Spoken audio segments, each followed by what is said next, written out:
नमस्कार दोस्तों, मैं पूजा शर्मा स्वागत करती हूँ आपके YouTube channel education hub with trick में। तो दोस्तों, आज मैं आप लोगों के लिए लाई हूँ बहुत ही ज़्यादा इंपॉर्टेंट और इंटरेस्टिंग टॉपिक।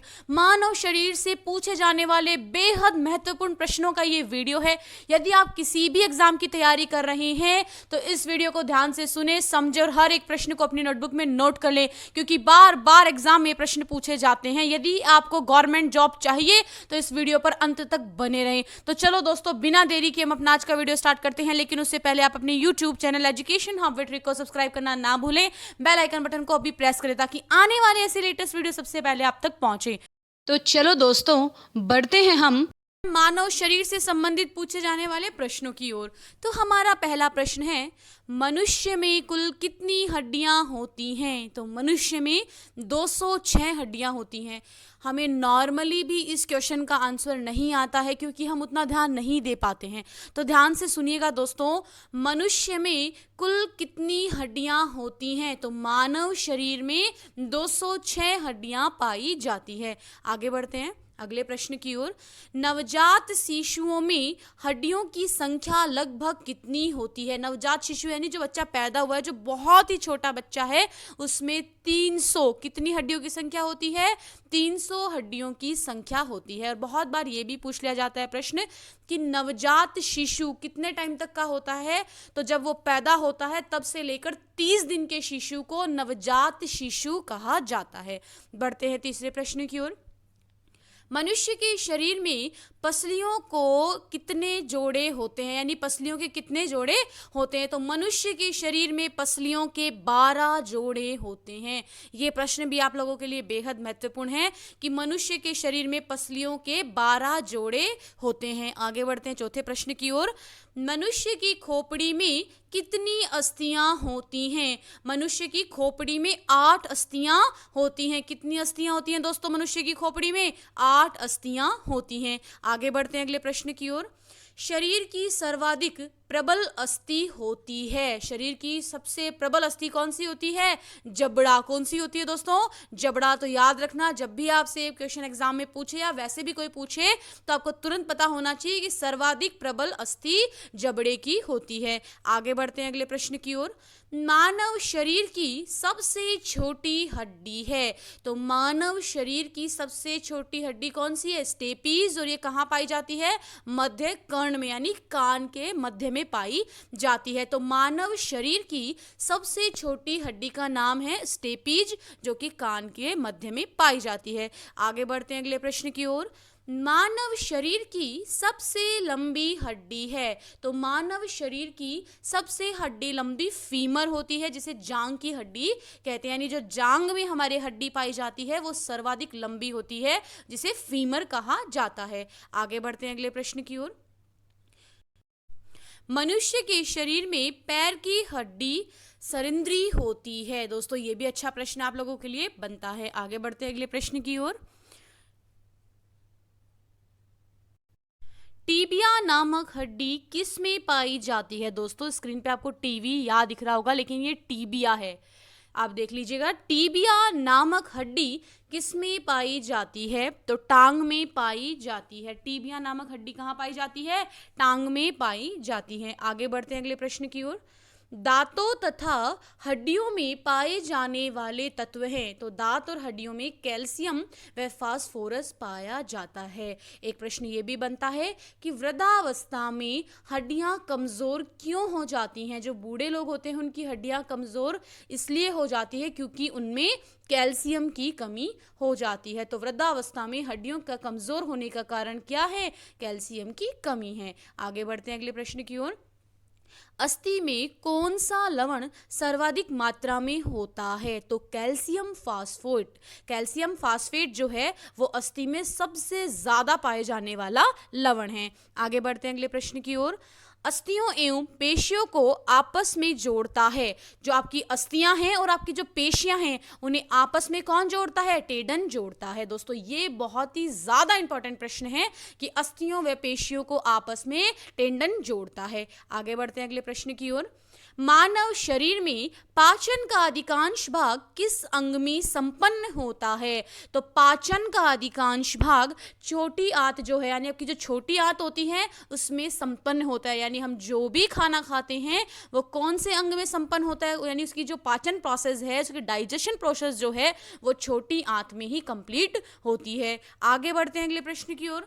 मनुष्य में पाचन क्रिया कहाँ प्रारंभ होती है? तो पाचन क्रिया हमारे मुख से प्रारंभ होती है। जो हमारा पाचन क्रिया है वो कहाँ से प्रारंभ होती है दोस्तों? मुख से प्रारंभ होती है। आगे बढ़ते हैं अगले प्रश्न की ओर।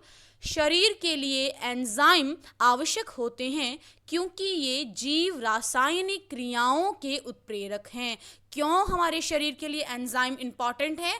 क्योंकि ये जीव रासायनिक क्रियाओं के क्या हैं? उत्प्रेरक हैं। आगे बढ़ते हैं अगले प्रश्न की ओर। दुग्ध प्रोटीन को पचाने वाला एंजाइम है तो रेनिन है। दुग्ध प्रोटीन को पचाने वाला एंजाइम कौन सा है? रेनिन। आगे बढ़ते हैं अगले प्रश्न की ओर। मानव शरीर में भोजन का रक्त द्वारा अवशोषण कहाँ सर्वाधिक होता है? तो छोटी आंत में सर्वाधिक होता है। आगे बढ़ते हैं अगले प्रश्न की ओर। लार में कौन सा एंजाइम पाया जाता है? तो लार में टायलिन एंजाइम पाया जाता है। लार जो होती है दोस्तों उसमें टायलिन एंजाइम पाया जाता है। आगे बढ़ते हैं अगले प्रश्न की ओर। लार किसके पाचन में सहायक होती है? तो स्टार्च के पाचन में लार क्या होती है? सहायक होती है। आगे बढ़ते हैं अगले प्रश्न की ओर। शरीर का सामान्य तापमान, यानी जो शरीर का सामान्य तापमान कितना होता है? 98.6 डिग्री फ़ारेनहाइट होता है, जिसे आप 37 डिग्री सेल्सियस भी बोल सकते हैं। आगे बढ़ते हैं अगले प्रश्न की ओर। अमाशय द्वारा स्रावित रस भोजन को आसानी से पचा लेते हैं, लेकिन अमाशय स्वयं इन पाचक रसों से प्रभावित रहता है। क्यों रहता है? क्योंकि अमाशय की दीवार श्लेष्मा के द्वारा सुरक्षित रहती है। आगे बढ़ते हैं अगले प्रश्न की ओर। पेप्सिन है एक, तो पेप्सिन क्या है? एक एंजाइम है दोस्तों। क्या है? एंजाइम है। आगे बढ़ते हैं अगले प्रश्न की ओर। पेप्सिन बदल देता है किसको? किसमें बदल देता है? प्रोटीन को पॉलीपेप्टाइड में बदल देता है, यानी प्रोटीन जो होता है उसे पॉलीपेप्टाइड में बदल देता है। कौन? पेप्सिन। आगे बढ़ते हैं अगले प्रश्न की ओर। पाचन क्रिया में प्रोटीन किस पदार्थ में बदल जाते हैं? तो एमिनो अम्ल में बदल जाते हैं। पाचन क्रिया जो होती है उसमें प्रोटीन किस पदार्थ में बदल जाते हैं? एमिनो अम्ल में बदल जाते हैं। आगे बढ़ते हैं अगले प्रश्न की ओर। वह कौन सा अंग है जो मानव शरीर में ग्लाइकोजीन के रूप में कार्बोहाइड्रेट को जमा करता है? तो यकृत इसका सही उत्तर होगा। आगे बढ़ते हैं अगले प्रश्न की ओर। पित्त जमा होता है, कहाँ होता है पित्त? पित्ताशय में जमा होता है। आगे बढ़ते हैं अगले प्रश्न की ओर। पित्त का प्रमुख कार्य है, तो पित्त का प्रमुख कार्य क्या है दोस्तों? वसा का पायसीकरण करना, यानी पित्त का जो प्रमुख इंपॉर्टेंट जो काम है वो क्या है? वसा का पायसीकरण करना। आगे बढ़ते हैं अगले प्रश्न की ओर। पेस मेकर का संबंध किससे है? जो पेस मेकर होता है उसका रिलेशन है, उसका जो वो किससे रिलेटेड होता है? तो वो हृदय से, आपके हार्ट से रिलेटेड होता है। दोस्तों याद रखना, ये बहुत ही ज़्यादा इंपॉर्टेंट प्रश्न आप लोगों के लिए बनता है। आगे बढ़ते हैं अगले प्रश्न की ओर। पेस मेकर का संबंध किससे है? तो पेस मेकर का संबंध आपके हृदय से होता है, हमारे हार्ट से होता है। आगे बढ़ते हैं अगले प्रश्न की ओर। पेस मेकर का कार्य है, क्या काम करता है पेस मेकर? दिल की धड़कन प्रारंभ करना, जो आपका हार्ट है उसकी बीट्स को क्या करता है? प्रारंभ करता है पेस मेकर। ये बहुत ही ज़्यादा इंपॉर्टेंट प्रश्न है। और एक प्रश्न मैं आपको बताती हूँ दोस्तों, मानव शरीर में हृदय का कार्य है, जैसे जो मानव, बहुत बार एग्जाम में पूछा जाता है ये प्रश्न कि जो मानव शरीर है उसमें हृदय का क्या कार्य होता है, किस तरह से कार्य करता है? तो पंपिंग स्टेशन की तरह ही मानव शरीर में जो हृदय है उसका कार्य होता है। आगे बढ़ते हैं अगले प्रश्न की ओर। सोते समय रक्तदाब में क्या परिवर्तन होता है? तो आपका जो रक्तदाब है, जब आप सो जाते हो तो रक्तदाब घट जाता है, तो रक्तदाब घटता है। आगे बढ़ते हैं अगले प्रश्न की ओर। रुधिर दबाव यानी ब्लड प्रेशर मापक यंत्र है, आपके ब्लड प्रेशर को कौन सा यंत्र मापता है? स्फिग्नोमैनोमीटर। याद रखना दोस्तों, स्फिग्नोमैनोमीटर जो है वो आपके रक्तदाब को, आपके रुधिर दबाव को, ब्लड प्रेशर को मापता है। और इसी तरह के वैज्ञानिक उपकरण का बहुत ही शानदार ट्रिकी वीडियो मैंने बनाया हुआ है, उसकी लिंक मैंने डिस्क्रिप्शन में दे रखी है। आगे बढ़ते हैं दोस्तों। जार्विक है एक, जार्विक क्या है दोस्तों? कृत्रिम हृदय है। क्या है जार्विक? कृत्रिम हृदय है। आगे बढ़ते हैं अगले प्रश्न की ओर। मनुष्य के शरीर में हृदय को एक बार धड़कने के लिए कितना समय लगता है? तो 0.8 सेकंड, मतलब मानव शरीर को धड़कने के लिए कितना समय लगता है एक बार में? 0.8 सेकंड लगते हैं। आगे बढ़ते हैं अगले प्रश्न की ओर। मानव हृदय में कितने कोष्ठक होते हैं? मानव के दिल में, हृदय में 4 कोष्ठक होते हैं। कितने होते हैं दोस्तों? 4। ये याद रखना, कितने हृदय में, मानव के हृदय में कितने कोष्ठक होते हैं? 4। कितने होते हैं? 4। आगे बढ़ते हैं। नाड़ी दर कहाँ से मापा जाता है? यानी आपके जो नाड़ी का दर है वो कहाँ से मापा जाता है? धमनी से मापा जाता है। और बहुत ही ज्यादा इंपॉर्टेंट प्रश्न आप लोगों के लिए बनता है। आगे बढ़ते हैं। एक किशोरवय मनुष्य में सामान्य रक्तदाब कितना होता है? तो 120/80 mm होता है दोस्तों। ये भी बहुत ही ज्यादा इंपॉर्टेंट आप लोगों के लिए प्रश्न बनता है। आगे बढ़ते हैं।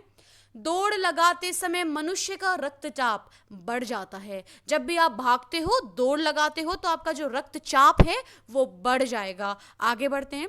स्वस्थ मानव के शरीर में रक्त की कुल मात्रा कितनी होती है? जो आपका स्वस्थ, अगर बहुत ही हेल्दी मानव है तो उसमें शरीर की जो रक्त की कुल मात्रा कितनी होगी? शरीर के वजन की 7% होगी, यानी शरीर के वजन का 7%। आगे बढ़ते हैं।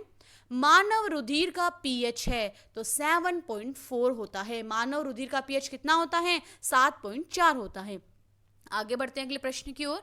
मानव शरीर में रुधिर बैंक का कार्य कौन करता है? यानी ब्लड बैंक का कार्य मनुष्य के शरीर में कौन करता है? तिल्ली करती है। कौन करता है दोस्तों? तिल्ली, जिसे प्लीहा भी कहा जाता है। आगे बढ़ते हैं अगले प्रश्न की ओर। मानव रक्त प्लाज्मा में प्राय पानी की प्रतिशत मात्रा में कितनी भिन्नता होती है? तो 91 to 92% होती है। आगे बढ़ते हैं अगले प्रश्न की ओर। रक्त में पाई जाने वाली धातु है, यानी आपके जो रक्त में कौन सी धातु पाई जाती है? लोहा धातु आपके रक्त में, आपके ब्लड में पाई जाती है। आगे बढ़ते हैं अगले प्रश्न की ओर। मानव शरीर में खून के शुद्धिकरण की प्रक्रिया को कहते हैं डायलिसिस कहते हैं। क्या कहते हैं दोस्तों? यानी मानव के शरीर में खून का जब शुद्धिकरण किया जाता है उस प्रोसेस को, उस प्रक्रिया को डायलिसिस के नाम से जाना जाता है। आगे बढ़ते हैं। शरीर में हीमोग्लोबिन का कार्य है तो शरीर में हीमोग्लोबिन का कार्य ऑक्सीजन का परिवहन करना होता है। आपका जो हीमोग्लोबिन है उसका क्या काम होता है? ऑक्सीजन का परिवहन करना। आगे बढ़ते हैं। हीमोग्लोबिन किसका महत्वपूर्ण घटक है? तो आरबीसी यानी रेड ब्लड सेल्स का, लाल रक्त कोशिकाओं का हीमोग्लोबिन महत्वपूर्ण घटक है। आगे बढ़ते हैं अगले प्रश्न की ओर।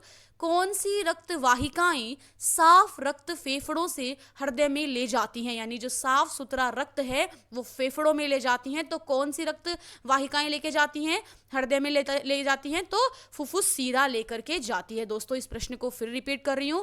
कौन सी रक्त वाहिकाएं साफ रक्त फेफड़ों से हृदय में ले जाती हैं? तो फुफ्फुस सीरा जो साफ रक्त है वो फेफड़ों से कहां लेके जाती है? हृदय में लेकर के जाती है। आगे बढ़ते हैं अगले प्रश्न की ओर। किसके मौजूदगी के कारण शरीर के भीतर रक्त जमता नहीं है? यानी आपका जो रक्त है वो शरीर में जमता नहीं है। किसकी मौजूदगी के कारण ऐसा होता है? तो हैपेरिन के कारण ऐसा होता है कि आपका रक्त जो है वो आपके शरीर में जमता नहीं है। और दोस्तों एक बहुत ही शानदार इंपॉर्टेंट प्रश्न आप लोग नोट कर लीजिएगा, मैं आपको बताती हूँ। रक्त का शुद्धिकरण कहाँ होता है? तो रक्त का शुद्धिकरण कहाँ कहाँ होता है? लिख लीजिएगा। फेफड़ा, पहला आएगा फेफड़ा, दूसरा यकृत में और तीसरा किडनी में। यानी इन तीनों में आपका जो ब्लड है उसका शुद्धिकरण होता है। फेफड़े में, यकृत में और किडनी के अंदर रक्त का शुद्धिकरण होता है। और किसकी मौजूदगी के कारण शरीर भीतर नहीं जमता है, यानी रक्त जो है वो शरीर के भीतर नहीं जमता है? तो हैपेरिन के कारण नहीं जमता है। आगे बढ़ते हैं अगले प्रश्न की ओर। मानव शरीर का रक्त बैंक कहलाता है तो प्लीहा कहलाता है। क्या कहलाता है? प्लीहा जो है वो मानव शरीर में रक्त बैंक का, रक्त का क्या कहलाता है? बैंक कहलाता है। आगे बढ़ते हैं। लाल रक्त कणिकाएं किस नाम से जानी जाती हैं? यानी रेड ब्लड जो सेल्स हैं वो किस नाम से जानी जाती हैं? इरिथ्रोसाइट्स के नाम से। इरिथ्रोसाइट्स के नाम से आपकी जो आरबीसी है उसके नाम से, किसके नाम से जानी जाती है? इरिथ्रोसाइट्स के नाम से जानी जाती हैं। आगे बढ़ते हैं। उच्च 49 पर मानव शरीर में आरबीसी की संख्या बढ़ेगी, यानी उच्च 49 पर मानव शरीर में जो आरबीसी है उसकी संख्या क्या हो जाएगी, बढ़ जाएगी। आगे बढ़ते हैं। सफेद रक्त कण का मुख्य कार्य है, यानी WBC का मुख्य कार्य है रोग प्रतिरोध क्षमता धारण करना, यानी रोग प्रतिरोधक क्षमता धारण करना किसका मुख्य कार्य है, WBC यानी व्हाइट ब्लड सेल्स का कार्य है। आगे बढ़ते हैं। रक्त समूह के खोज करता है, ये बहुत ही ज़्यादा इंपॉर्टेंट आप लोगों के लिए प्रश्न बनता है कि जो ब्लड ग्रुप्स हैं उसके खोज करता कौन है, तो लैंडस्टीनर है। कौन है दोस्तों, लैंडस्टीनर जो हैं उन्होंने ब्लड ग्रुप्स की खोज की थी। आगे बढ़ते हैं अगले प्रश्न की ओर। किस रुधिर वर्ग में एंटीबॉडी नहीं पाई जाती, और ये बहुत ही ज़्यादा इंपॉर्टेंट प्रश्न आप लोगों के लिए बनता है कि किस रुधिर वर्ग में एंटीबॉडी नहीं पाई जाती, तो कौन से में नहीं पाई जाती, AB में नहीं पाई जाती। आगे बढ़ते हैं।